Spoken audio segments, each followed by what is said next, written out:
देवताओं का गुरु बृहस्पति जी थे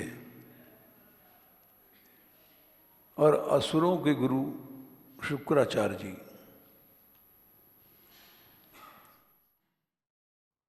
तो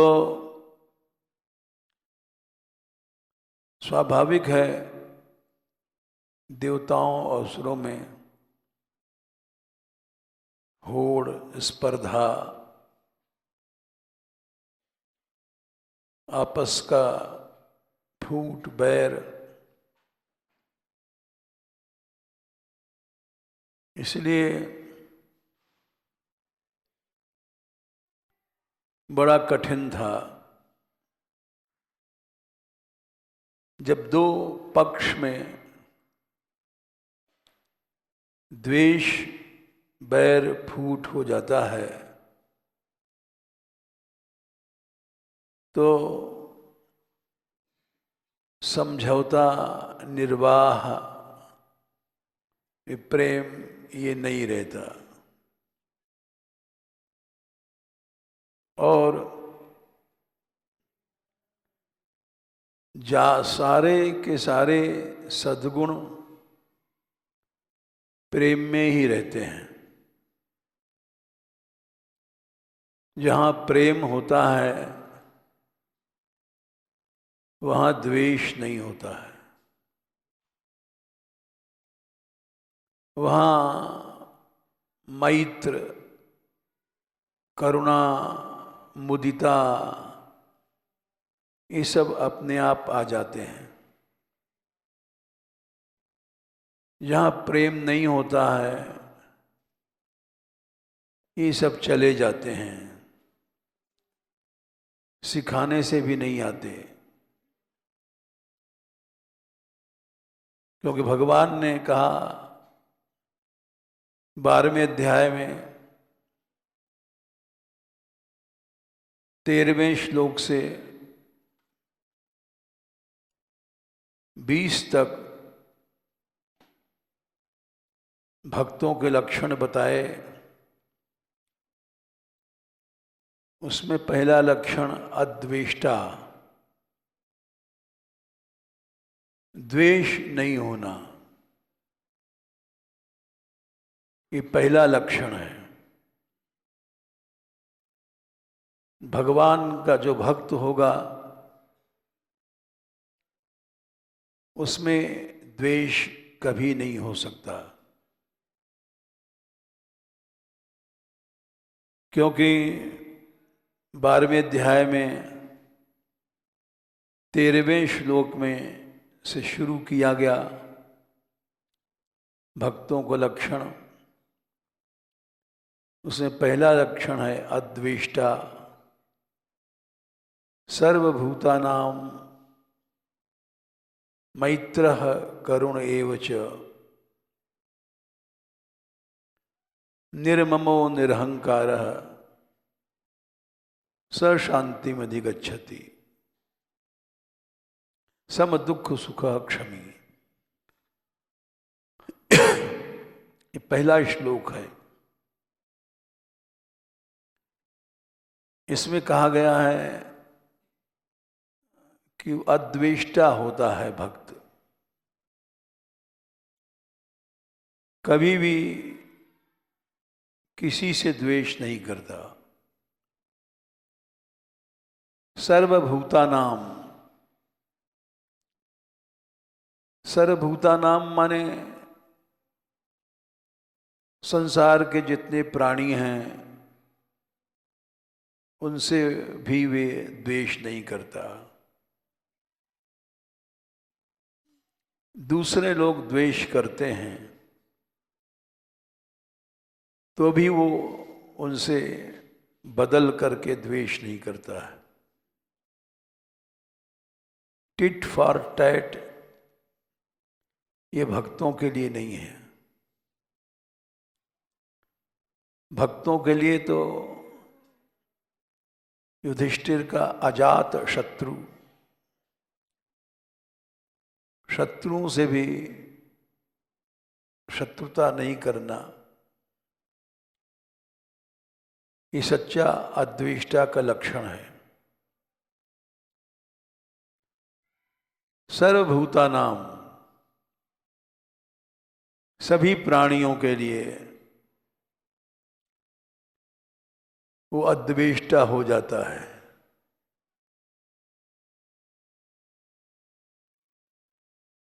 मैत्र, मैत्र का संबंध भी सर्वभूतानाम से है। सभी प्राणियों से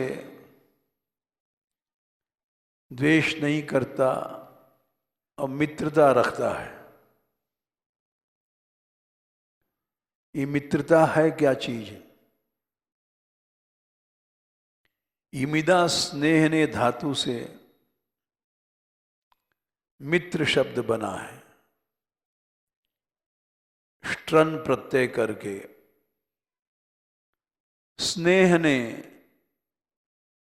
स्नेह का व्यवहार करना, ये मित्रता है। स्नेह का व्यवहार क्या होता है? स्नेह कहते हैं चिकनापन। चिकनापन के साथ बोलना, चिकनेपन के साथ बात करना, चिकनेपन के साथ उठना बैठना, ये सब स्नेह का लक्षण है। जैसे दो व्यक्ति हैं और पास पास बैठे हैं, एक दूसरे से बोल नहीं रहे हैं, एक दूसरे को देख नहीं रहे हैं, तो इसका अर्थ ये हुआ कि स्नेह नहीं है। सारा संसार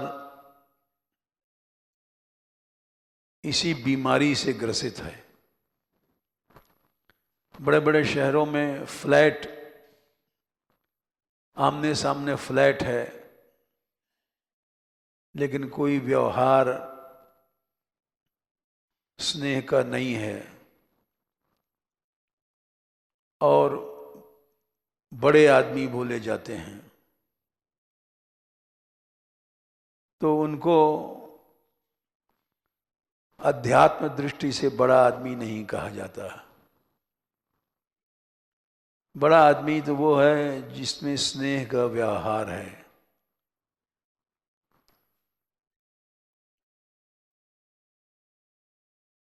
इसीलिए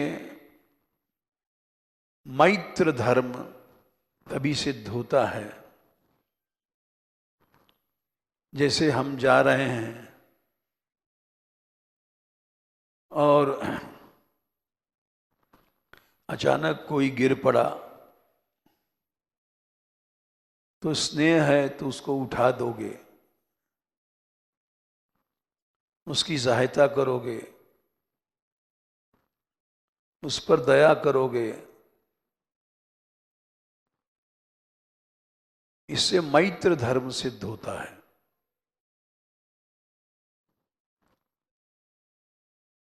और छोड़ के चल पड़े तो मैत्र धर्म की सिद्धि नहीं होती है। एक बार की बात है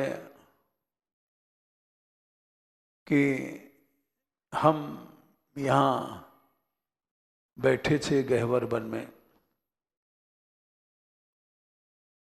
तो एक महात्मा बड़े नामी थे,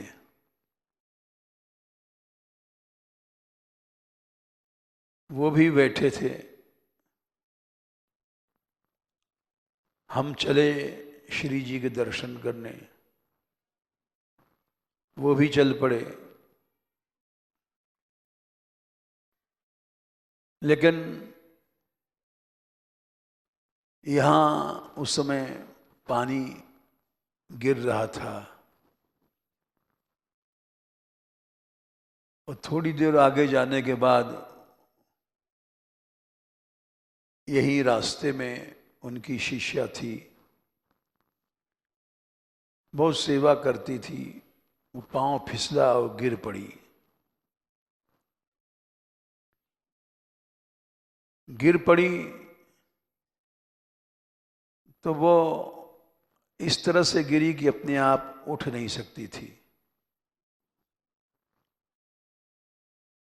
और उन्होंने कहा, उन महात्मा ने, हम पीछे थे, अरे अरे इसको उठाओ उठाओ उठाओ।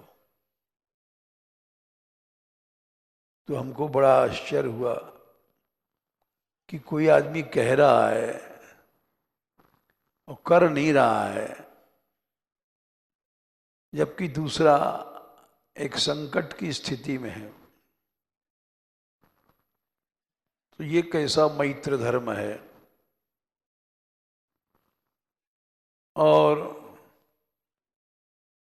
हमने उठा तो दिया उसको, लेकिन ये बात खटकती रही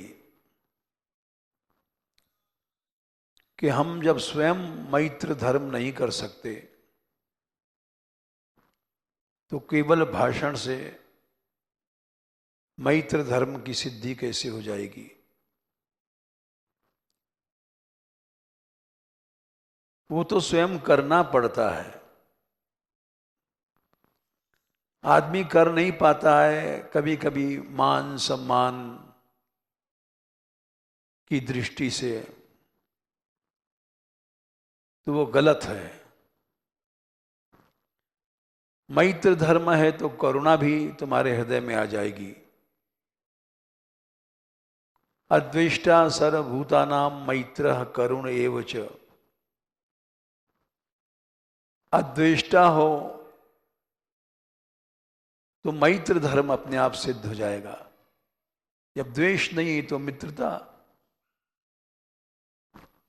जहां मित्रता है वहां करुणा, करुणा की सिद्धि हो जाती है।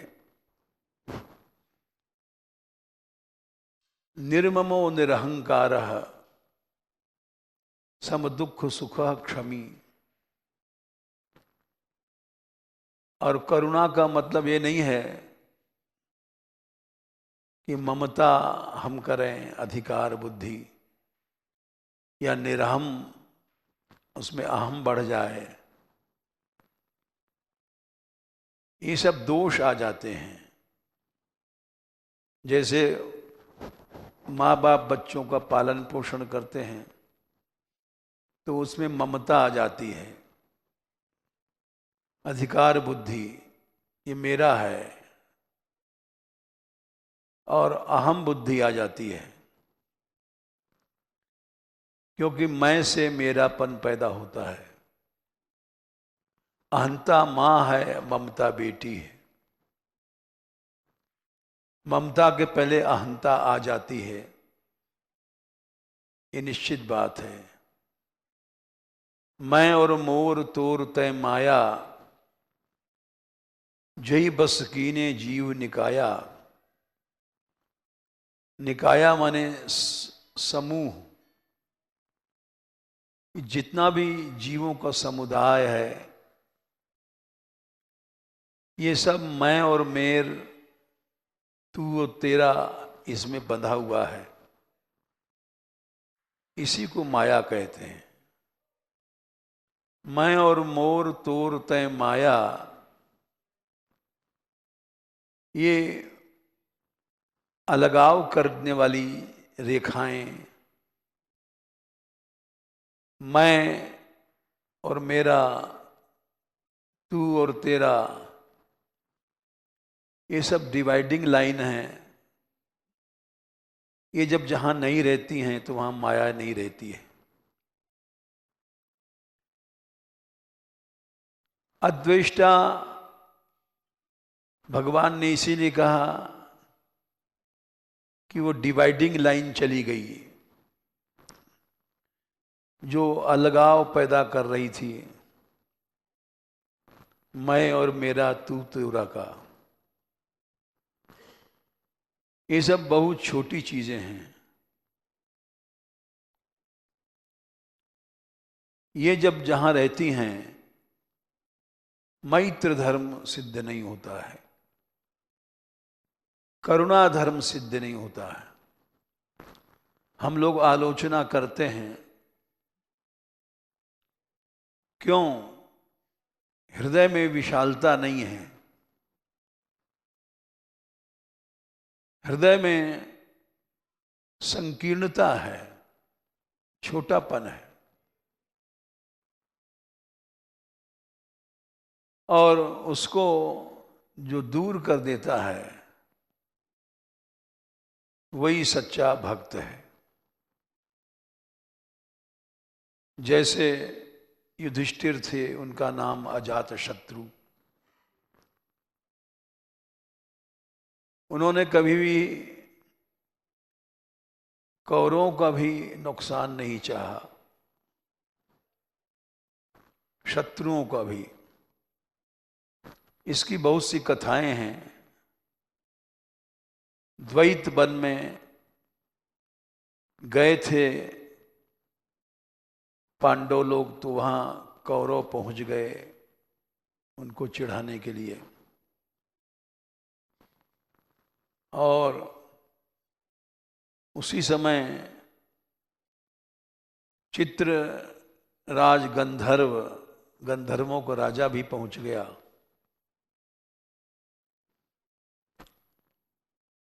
उससे, उसके सैनिकों से कौरवों से विवाद हो गया। वो गया इसीलिए था कि जानता था ये कौरव गए हैं पांडवों को चिढ़ाएंगे, उनको कष्ट देंगे। तो वहां दोनों में विवाद हुआ, गंधर्वों में कौरवों में। गंधर्व बलवान थे, कौरवों को पकड़ लिया और बांध दिया और आकाश मार्ग से ले चले उनको। तो इस पर कौरवों के सिपाही रोने लग गए और उन्होंने अर्जुन से आके कहा कि आप छुड़ा सकते हैं, आपके अंदर वो सामर्थ्य है। अर्जुन ने कहा अच्छा घबराओ नहीं, हम छुड़ा देंगे। लेकिन उनको भीम ने रोका। बोले भैया ये सब दुष्ट हैं कौरव, हमको चिढ़ाने आए हैं और ईश्वर ने दंड दिया इनको, गंधर्वों से झगड़ा करा दिया और गंधर्व इनको बांध के ले जा रहे थे, तो हम लोग क्यों बोलें इसमें, हमारा क्या दोष। लेकिन ये विवाद देख करके सैनिक कौरवों के चले गए, युधिष्ठिर वहीं बैठे थे। वो जान गए कि भीम का दबाव अर्जुन मान लेंगे।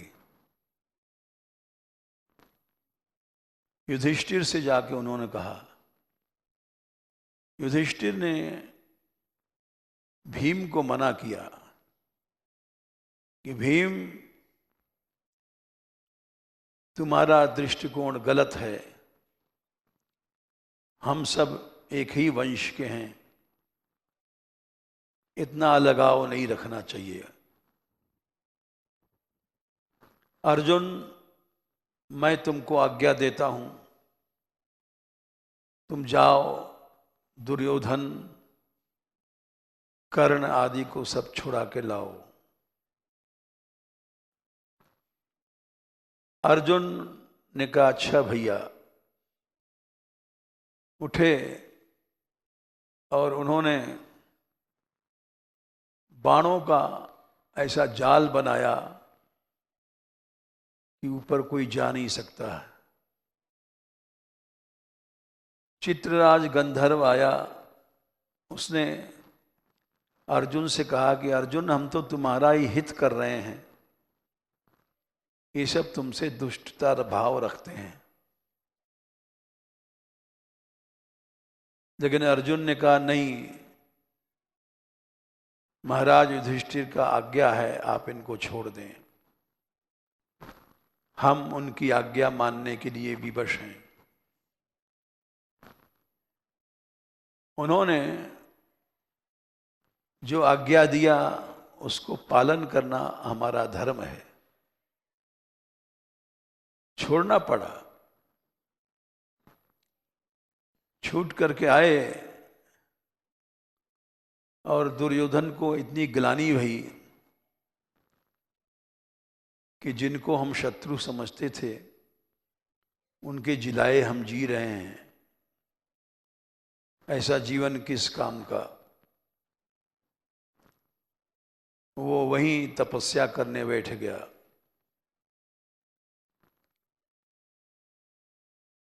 तो कथा तो बड़ी लंबी है। उनको तपस्या से असुरों ने आके उठाया कि तुम घबराओ मत, हम तुम्हारी सहायता करेंगे। फिर से राग द्वेष पैदा कर दिया। तो महापुरुष तो युधिष्ठिर थे, जिन्होंने अद्वेष्टा का आचरण किया और अद्वेष्टा सिखाया, और बाकी ये सब लोग दुष्ट थे, जो समाज में फूट कलह और राग द्वेष का विस्तार करता है, वो भक्त नहीं हो सकता।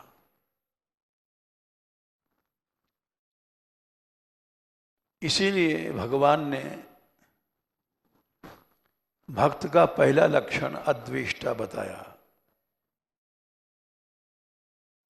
अद्वेष्टा सर्वभूतानां मैत्रः करुण एव च।